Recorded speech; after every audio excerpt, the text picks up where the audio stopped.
You start. No, you already did. What a household we have given our hats. Uh, Anyway, hello everybody. Yes. Yeah, right. Loco and La Cabeza. Hello.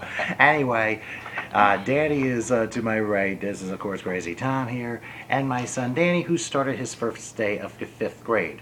But also about to start is the class of the 2016 NFL season. And for the second year in a row, we're going to go ahead and do our picks. Now, we're not going to take 40 minutes like we did last year, but what we're going to do is ensure that we try and run down the 8 divisions and a couple other pertinent things. So I'm going to go ahead and get Danny to start with the AFC East. well, with the wait, is Jacksonville in that? No, they're in the South. All right, so It's East. Buffalo. All right. Well, Buffalo, I think they're gonna go 7-9. Defense, I think, is the only thing that's their good part on the team. Offense, game plans, they're not too great on that. So I think they're gonna go 7-9. Miami, they're about an even team. I think that they have their problems in offense, they have their problems in defense, then they have their good things in offense and defense. So I think that they're gonna go 8-8, and they're gonna be an okay team. The Patriots are gonna go 9-7. I think with Brady going to first four, which honestly I totally disagree that the Deflategate case should have gone. I think it shouldn't have gone to federal court. There's a lot more problems that should be discussed in federal court, not football. Um, some people may disagree, but that's my opinion. But with Brady gone for the first 4 games, he's going to take out a few chunks of the wins. So I think he's going to go 9-7. But for the Jets, their offense is struggling, and they need a new quarterback. So they are going to go 6-10. Well, they've been looking for a quarterback for a long time. So They've by never got a good one. your qualifications, you have the Patriots winning the division. Now, I do agree with you, and I'll run this down quick. I have the Patriots 10-6, the Jets 9-7, Buffalo 8-8, and Miami 7-9. Now, working my way back up, Miami, I think, is going to have a little better defense than you think, but I worry about Tannehill and his consistency. I don't think Miami's ready yet. I agree. Buffalo, well, they're a 500 team, but I think what keeps them from getting to the next level, penalties. And last year, they were the most penalized team in the NFL. Under Rex Ryan, no surprise, and I don't see anything changing. The Jets, I mean, with Ryan Fitzpatrick, he's going to get this team somewhere, but think about this. First 6 games are brutal for the Jets, and that includes games in Pittsburgh, Cincinnati, and also they have a short week before they travel to Buffalo for one of those weeks, so that's going to be dangerous. Something else you may not know. The Jets play the first 10 weeks of the year before their bye. Did you know that no team with a bye in round 11 has ever won a Super Bowl? So that plays to the Jets' disadvantage. And then finally got the Patriots, and you're right, Brady being suspended for the first 4 games, that's going to be a detriment, but I see them having a rally point second half of the year, but I can see them go 1-3 in the first 4, but in the end, I think they start 10-6. So I think the AFC East looks to me as the closest division in all of football, in my opinion. Now let's go to the AFC North. What do you got?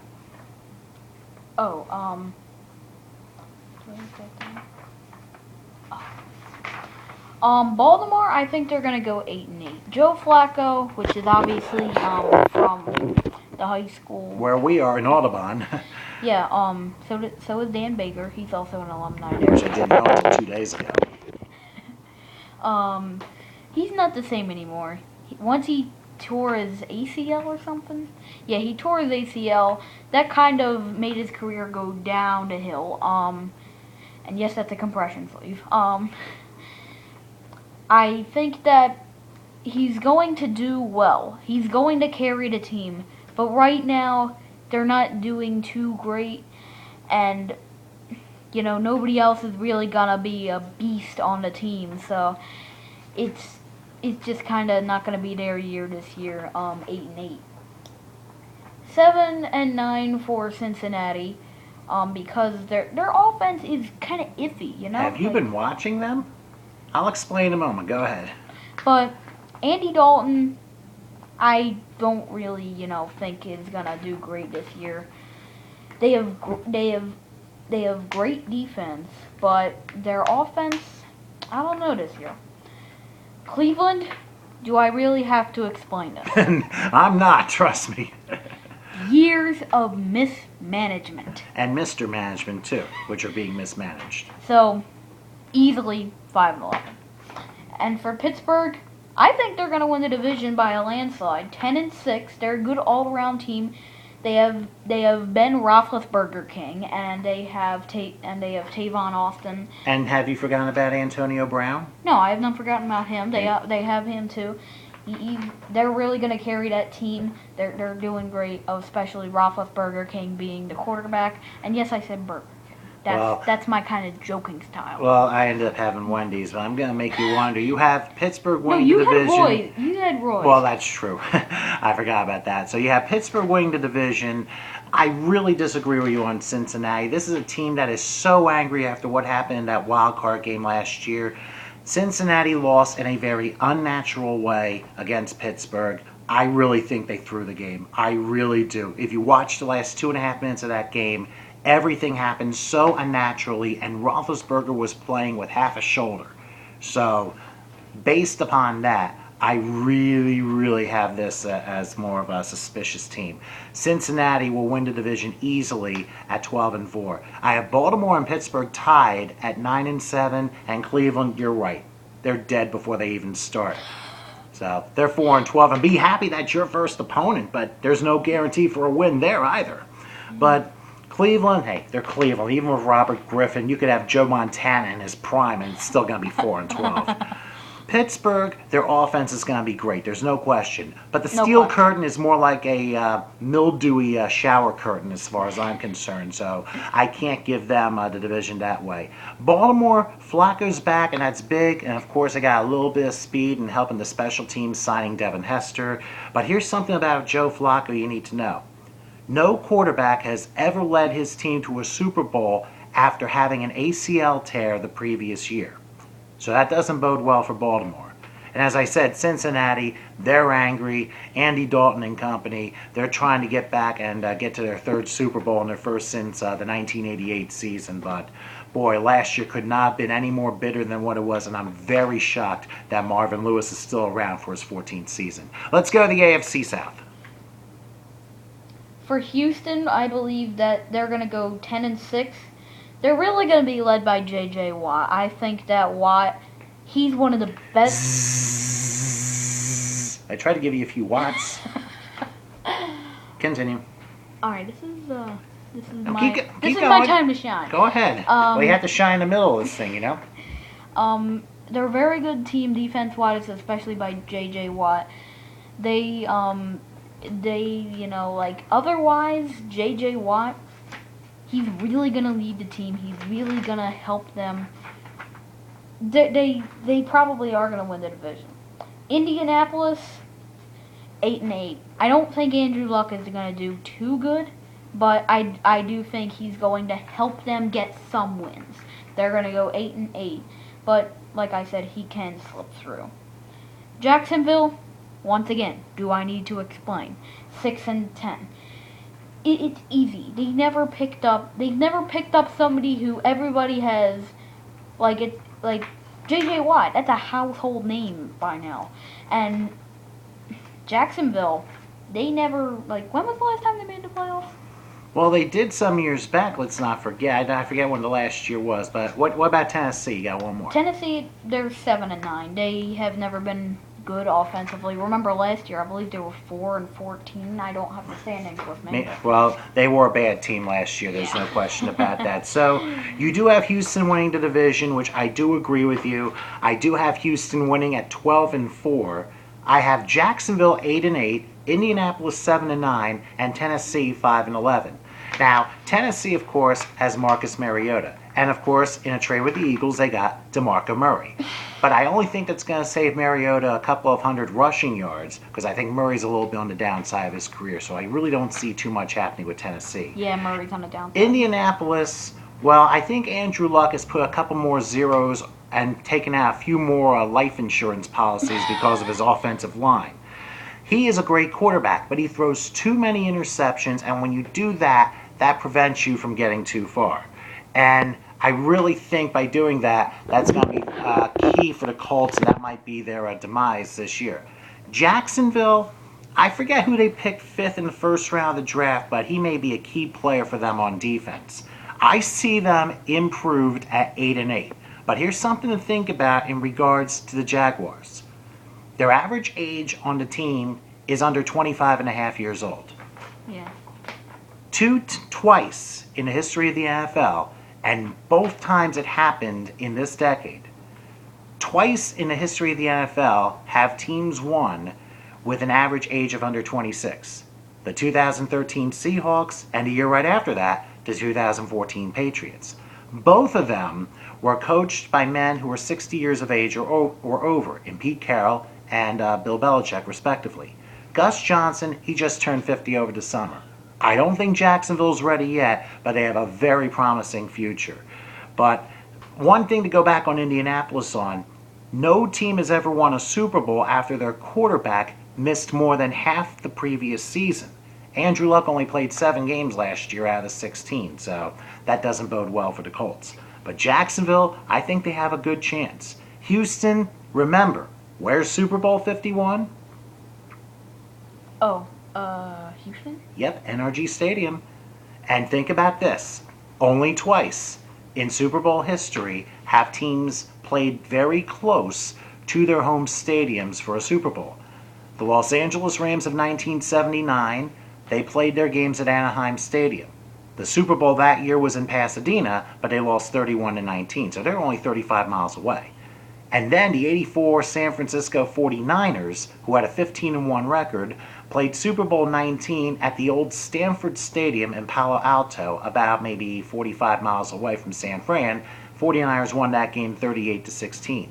But no team has ever played in their own stadium for a Super Bowl. This year, there's a chance. Let's go to the AFC West. Now, I forgot to say while Danny's looking at his notes, Houston's a very balanced team. He mentions J.J. Watt, that's a key. I think Bill O'Brien has a very sound team and a very balanced team. This could be the year, and they've been getting a lot of buzz, especially during the preseason. Okay, on to the West. Denver, Kansas City, Oakland, and San Diego. Alright. Denver, I think they're 9-7. They're not going to be contending because Peyton Manning's gone. Peyton Manning himself was older. And even in the Super Bowl last year, didn't you kind of think it was weird in Peyton Manning's last game that they won the Super Bowl over the 15-1 Carolina Panthers? I will mention more about Carolina when we go a little bit later, because I have my thoughts on the golden game, which turned out to be the golden turd, as far as I'm concerned. All right, back to you. Kansas City's going 8-8. They don't have too much. I really think they need to get a new head coach. Andy Reid, he was with the Eagles. He didn't help the Eagles, but he's not helping Kansas City either. So I think he needs to move on to a different team. Oakland, they need a QB. Matt Carr, or whatever his name is. He's not helping the team. Like, he's helping them win games, but he's just not helping them come through in a clutch. They might need more than a car. They might need an SUV and a van, and it still may not help. But they also need an offensive line, and they pretty much are in a rebuilding state, I think. San Diego, Oakland's going to be 7-9. I believe San Diego is basically going to be the underdogs of the year. I think they're going to be 10-6. They have who's their quarterback? Phillip Rivers. Yeah, Phillip Rivers. He's getting to the end of his career, but he's going to help San Diego in a way where they are going to win the division over Denver. Now, Denver is going to win the wild card for the AFC West. You know, I'm not 100% sure about that. Remember, the Broncos got rid of Mark Sanchez, who looked to be the starter, but then John Elway didn't like what he saw and got rid of him, and the Cowboys were dumb enough to pick him up as a backup. But as far as the West goes, I do agree with your San Diego assessment, except Kansas City, I think they're winning the division at 10-6. San Diego 9-7, Denver 7-9, Oakland 6-10. Oakland is Oakland. I don't care if the quarterback's name is car, truck, Amish buggy. They're not going anywhere. Denver, they don't have a quarterback. Their starting quarterback is a gentleman named Trevor Siemian. I've never heard of him before. Try to do better than Peyton Manning. You can't. Yeah, you can. And think about this, too. No team has ever made back-to-back Super Bowls with two different quarterbacks. So that does not bode well for Denver. San Diego, I do agree. Your assessment was almost spot on. I think they will be a surprise, and Phillip Rivers will have a good year. Kansas City, I think their question's running back. But you being an Eagles fan for maybe a year, obviously you've discredited Andy Reid, who was probably the best head coach in Eagles history for the era that you guys had. And he's trying to do the same thing in Kansas City. And he's done a good job. He has. You're just selling him a little bit too short. He is a good coach. The problem is in-game adjustments. It was like that with the Eagles, and it's like that for Kansas City. But I still think they will win the division. So real quick, your two wild cards. You said Denver was one of them? Yes. Who's the other one? Denver will be one of them, and the other one will be. The other one will be Miami. You really think Miami will be the other one? I think it'll be Miami and Denver, but I think Denver's gonna come through. Well, we'll see what happens, but Yeah, in we my can always mind, do our playoff predictions. well, I'm not gonna worry about playoff predictions for right now. But as far as seeding's concerned, Houston's the 1 seed, Cincinnati the 2 seed. I think Houston will beat Cincinnati head to head during the season. Third seed will be Kansas City. Fourth will be New England. As far as the two wild cards, I'm going to go with Baltimore as the 5 with the tiebreaker over Pittsburgh being the 6th seed. The other two teams at 9 and 7 I picked are the Jets and San Diego, but they will lose those tiebreakers to Baltimore and Pittsburgh. I'll give you the thoughts of a conference championship in a little bit, but now let's go to the NFC East. Your division, my division, subdivision, long division. Thank you, Common Core. What do you got? Well, for Dallas, I think they're going to go 7-9. With Romo gone, they're not going to be contending. And even if Romo was there, I think they want to be a contending team. Now that Romo has a broken back, he's going to be out, I believe, for half of the year, if not more. He's really not helping the Cowboys out. They're not going to the playoff for maybe another year or two. For the Giants, Odell Beckham Jr. and Eli Manning. But they're really going to come through in a pretty good way. They're going to go 9-7. Now, my team, the Eagles, well, I'm kind of an Eagles and Cowboys fan, but I like the Eagles better. Oh, what DNA we possess. So, 10-6 for the Eagles. I think Wentz is going to do a great job as a rookie. Heck, he could be rookie of the year. But with Bradford gone, he's out to Minnesota. We'll get to Minnesota later, but for the Eagles, they have good offense. They have good defense. They are kind of even, but they also don't have too much speed. But they're going to be coming through this year. I think they're going to go 10-6 and win the division. Now for the Redskins,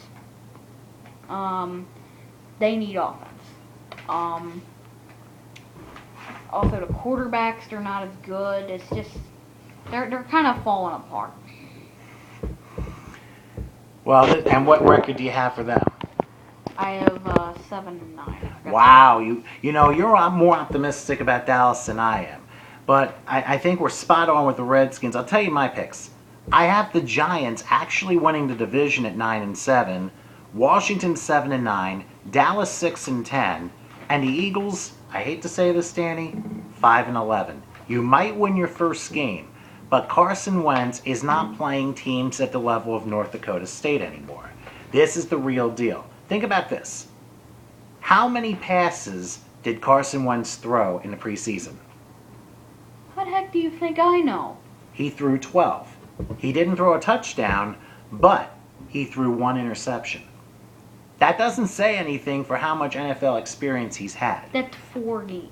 That's Well, he only played in a quarter and a half in the preseason, and now with Bradford gone, he's the man, and hang on tight because you don't necessarily have the best receivers, and you do have a Beckham in Dorian Green-Beckham, who can be a big play receiver. Now, their defense-wise is going to be better than last year. The Eagles, I think, have a very nice defense. The Cowboys, meanwhile, the best thing that could ever happen to them is Tony Romo getting hurt. He has a family, jeez. I know, but the reason why I say that, if I had a Tony Romo bobblehead doll, I don't touch the head, but if I touch the body, the whole thing will disintegrate in a hurry. So you can tell by his injuries that way. But now you have a guy named Dak Prescott, who had a tremendous preseason. But in the real season, he's in the same boat as Carson Wentz. What can he prove? He did a nice job for Mississippi State, but this is the real deal now. Washington, I think they are going to take a little bit of a step back. I think eventually everyone's going to figure out Kirk Cousins. The Redskins won a very weak division last year. And here's something to consider. There has been no repeat NFC East champion since 2004. Remember, the Eagles won a few straight division titles. The Eagles are the last team to win consecutive division titles. It's been a different division champion since 2005. Ooh. One other thing on the Cowboys. If you expect the Cowboys or the Eagles to win a championship this year, you want to know who the last person to win an NFL championship was? Who? His name was Bob Waterfield. He was a rookie quarterback who won the NFL championship in 1945. And mind you... Now they're in the same state as the Chicago Cubs. Well, that's a different story altogether. But keep in mind that... You have to think about this. Carson Wentz is a rookie. Now, he's got to fill those shoes and try and be an NFL champion the first year. Look at Dak Prescott. He's got a rookie running back to deal with, too. So that's why the Cowboys... I had him at 7-9, but then when they signed Mark Sanchez as a backup, I dropped him to 6-10. And I had the Eagles 7-9 as well, but when they traded Bradford, which was a perfect trade for them, I dropped them to 5-11. We'll mention about Bradford in a second. The Giants, I think they have the best defense of the 4. The biggest question is their offensive line. If the offensive line gives them trouble, the Giants could be in very deep trouble. So that's what I'm thinking. All right, to the NFC North. Which one's that? All right, Chicago, 6-10. Offense is key. That guy at quarterback, I don't know. Jay Cutler. Yeah, Jay Cutler. I couldn't think of his name. I was thinking it's like Jay Bruce or something. He might be better than Jay Cutler, even though he's having a horrible time with the Mets right now. I continue on. Cutler. I think, in my opinion, he needs to be traded. But who would they trade him for? Cutler's not doing a good job right now here in Chicago. But he's gonna. Well, he was better in the past. He led Chicago. He didn't get them to too many playoff spots, but he helped them. But now this is not true. I think that they're gonna go 6-10, and they really need to start looking for a new quarterback, start looking for better offense too. Detroit 9-7. I think they would have been 10-6 if Calvin Johnson did not retire. Green Bay 11-5. That running back for the Packers. Jennings? Yeah, Jennings. He's good. Rodgers is awesome. They're gonna be solid. 11-5 indeed. Minnesota, they're gonna be 10-6. They will be better with Bradford, but they only have a wild card chance because the Green Bay will be 11-5. Well, so you have the Green Bay Packers winning the NFC North, and you know what? I do agree with you. And Minnesota too. I have the Packers 11-5, Vikings 10-6, Bears 7-9, and the Lions 5-11. They're not the same Lions, and you're right. Calvin Johnson being gone is going to hurt. I think the franchise is in a little bit of disarray. So, and even when they lost Sue the year before, I could see Detroit. Yeah, and obviously I that sue you. you might have to sue the Lions the way this is going. But anyway. So I don't really look for Detroit to being too much of a threat. Chicago, think about this. Since 2012, Jay Cutler has won no more than 6 games in a regular season. So that's trouble right there. Minnesota, I think, is the perfect spot for Sam Bradford. He is walking into a situation where he could actually have his time to shine. He needed to get out of Philly. He didn't want to be there. And when Teddy Bridgewater went down with that horrible knee injury, that posed the perfect trade, and the Eagles were able to get a good amount. The Vikings gave a lot more to get Bradford, but you know what? If things fall right for Minnesota, that could be a Super Bowl team. Green Bay, I think they will win the division again at 11-5. But think about it this way. This is a team that I don't think should have been close to even contending last year, and thanks to a couple of scripted Hail Marys, and they were scripted, just ask Detroit and Arizona, you get paid millions of dollars to play. It's not necessarily about the competition. It's pretty much more about the marketing thing, where it makes it look more like reality TV than an actual football game. I mean, that's why Green Bay stole the game against the Lions and had not one but 2 Hail Marys in the final drive in their divisional playoff against Arizona. Thank goodness for Larry Fitzgerald winning that game, because that would have been a miscarriage of justice if Green Bay stole that game too. When things do not look natural as far as sports are concerned, that's where you get suspicious, as I've always said. But I still think Green Bay is going to have a better year. Aaron Rodgers is going to improve his passing percentage. It was 61%, which, believe it or not, out of 32 teams with a leading quarterback, he was 25th. So he has every reason to bounce back. So that's why I have the Packers winning the division. All right, NFC South. Atlanta's going to be 9-7. Matt Ryan is their key quarterback. But I think they're not winning by a landslide. They're not winning by a freshly cut grass clump. But they are going to go 9-7. They have no chance. But Matt Ryan will be a key quarterback for them, and I think he's going to do well. Now, Carolina, landslide division win, 12-4. Cam Newton. They don't have Josh Norman, but Cam Newton. Cam Newton is probably one of the best, besides Odell, in the NFL. Stop picking your nose on camera. I wasn't. Yes, you were. You were like... Is this inside? I'm sorry for our viewers here, but anyway, keep going. Into the camera. They have no Josh Norman. I believe he's on Washington, but... Hey, the Panthers... They are going to do a great job winning by a landslide of 12-4. Now for New Orleans, 8-8. I believe that Drew Brees, he's kind of getting old. He's losing skill. He's at the end of his career. He's not as good as he used to be in the past for New Orleans. And now New Orleans is kind of in a state where do we go, George? Which way do we go?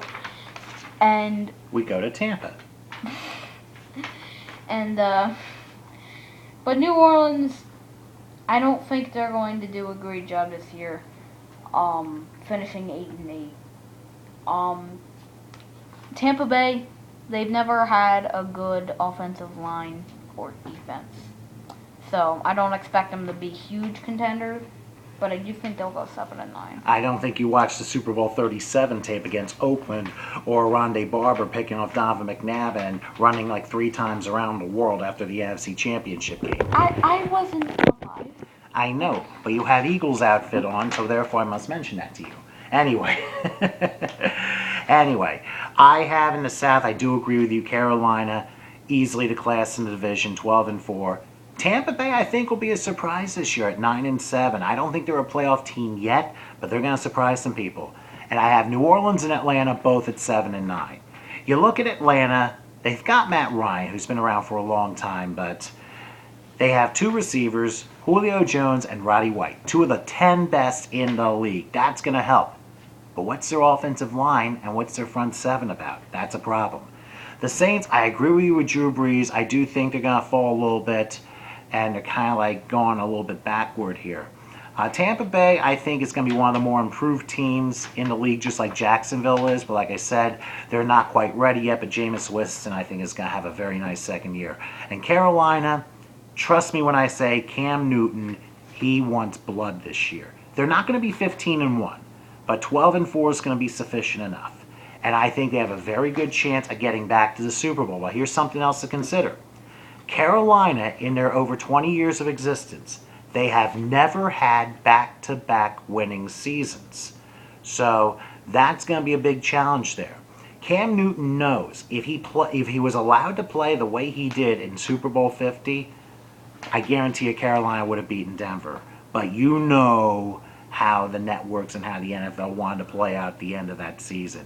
It was all Peyton Manning all the time. He gets his reward. He goes out into the sunset. And Cam Newton pulls off a Donovan McNabb of Super Bowl 39, taking his time in the final 2 minutes of the first half rather than hustling to get Carolina points. When he did not hustle, then I knew something was terribly wrong with the entire script. But Carolina, I think, has a great chance of going back and trying to get a championship for the first time. Okay, to the West. All depends on the scripts. NFC West. For Arizona, I think they do need a bit of offense. Larry Fitzgerald will be key. But I think they're gonna improve a bit. It will still be 8-8. For the LA Rams. Now wait a second. Arizona, they got to the conference championship game last year, and you're saying they're going to improve at 8-8? Just letting you think about that. I meant that I read that wrong. They're going to take a big step back, according to what you're saying. Yeah, they're going to take a bit of a step back. The LA Rams, they are going to go 8-8 actually. But the Rams will not make the playoffs, you know.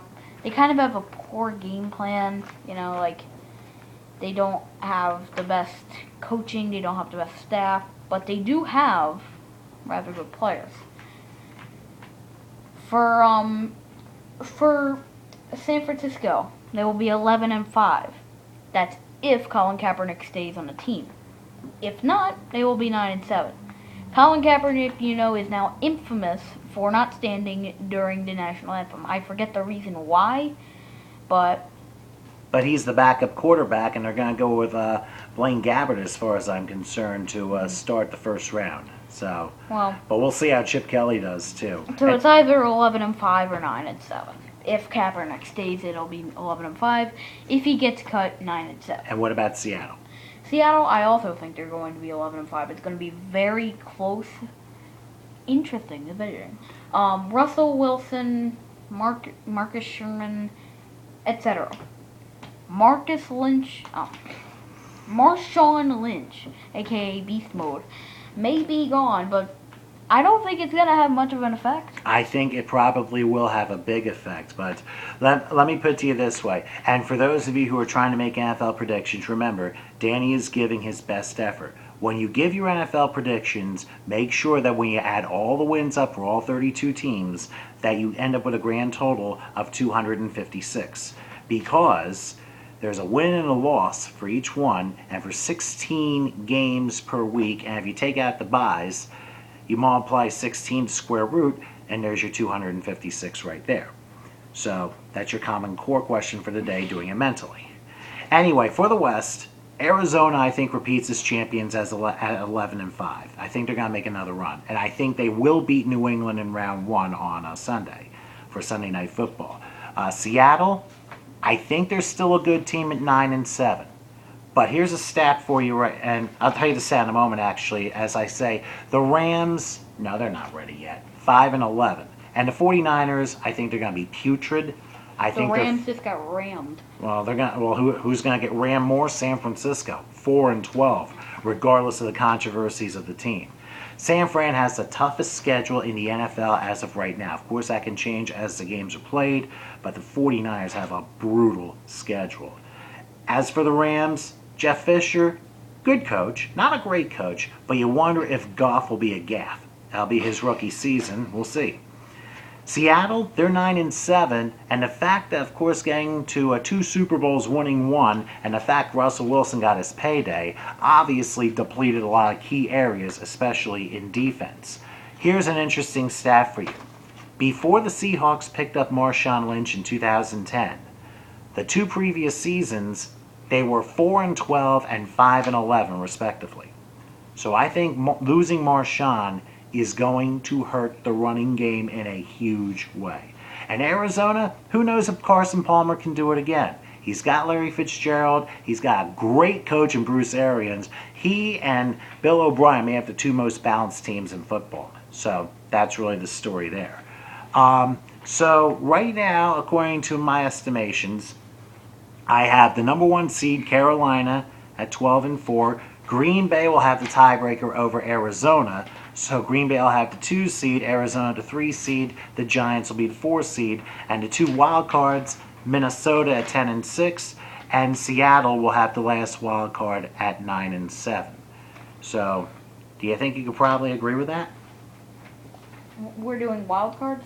No, well, I'm just telling you who the wild card teams will be. Now, my question to you is, who comes out of the AFC and NFC for Super Bowl 51 at NRG Stadium in Houston in February? Okay, so we're not doing a whole. We're not doing a Super Bowl prediction. We're picking Super Bowl participants. Who comes out of the AFC? Who comes out of the NFC? So we're just. I don't understand.